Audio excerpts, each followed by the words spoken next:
सौराष्ट्रसुन्दरं सोमनाथेश्वरं श्रीशैलमन्दिरं श्रीमल्लिकार्जुनम् उज्जयिनीपुरमहाकाळेश्वरं वैद्यनाथेश्वरं महाभीमेश्वरं अमरलिङ्गेश्वरं भामलिङ्गेश्वरं काशीविश्वेश्वरं परं कृष्णेश्वरं त्रयम्बकाधीश्वरं नादलिङ्गेश्वरं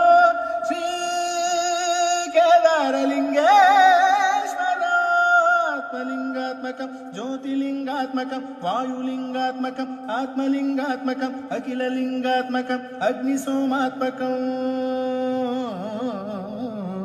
अनादिम् अमेयम् अजेयम् अचिन्त्यम् अमोघम्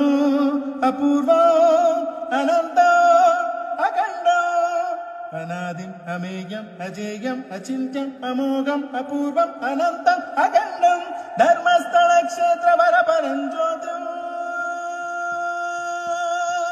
धर्मस्थल क्षेत्र वरपरं ज्योतिम् धर्मस्थल क्षेत्र वरपरं